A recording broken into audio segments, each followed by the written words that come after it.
Years turned into decades, and decades melted into the slow dance of time that only trees can truly understand.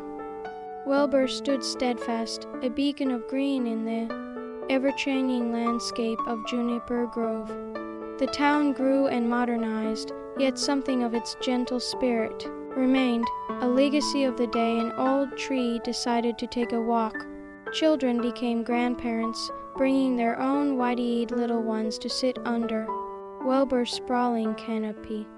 Those who remembered the day the middle monster rumbled into town would tell their grandchildren the tale, embellishing it slightly each time, of course. It became local legend, the story of Wilbur the hero tree. Wilbur never got used to the hero business, muttering to himself that it was all a bit much, but deep down, it pleased him to see the respect in people's eyes as they pass, and it warmed his woody old heart when tiny hands left gifts at his base drawings of squirrels, poems scribbled on scraps of paper, and the occasional shiny pebble.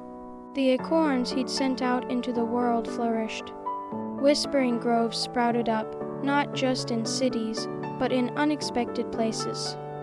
A defiant little oak dared to grow in a neglected schoolyard, its leaves a beacon of hope against the gray concrete.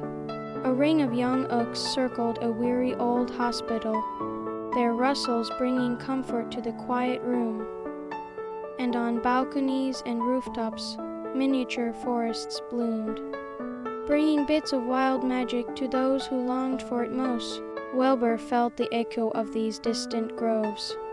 It was a faint connection, like the gentle hum of a bee reaches a distant flower. It reminded him that even a stubborn old tree couldn't and shouldn't stand alone.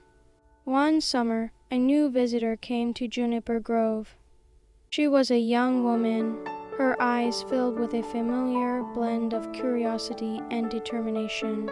"You must be Willow," Wilbur rumbled, recognizing the spark in her gaze. Willow, as it turned out, was Lily the artist's granddaughter. She'd grown up on stories of Wilbur, inspired by her grandmother's painting of The Balance. But Willow wasn't an artist. She was a scientist, drawn to the whispers of the trees, with her strange gadgets and gentle touch. Willow studied the network of tiny groves that had sprung up from Wilbur's acorns.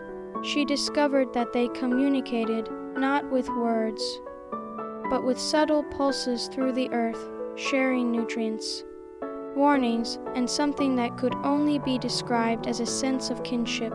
Willow's findings were received with a ripple of excitement and a touch of quiet awe. It seemed Wilbur's legacy was one of both magic and science, a reminder that the world of old lore and the world of modern discovery could intertwine, just like the roots and branches of a very special tree. And Wilbur, well, he pretended to be annoyed by all the fuss, but mostly he felt a profound sense of contentment that echoed through the rustling of his leaves and the whispering of his grove.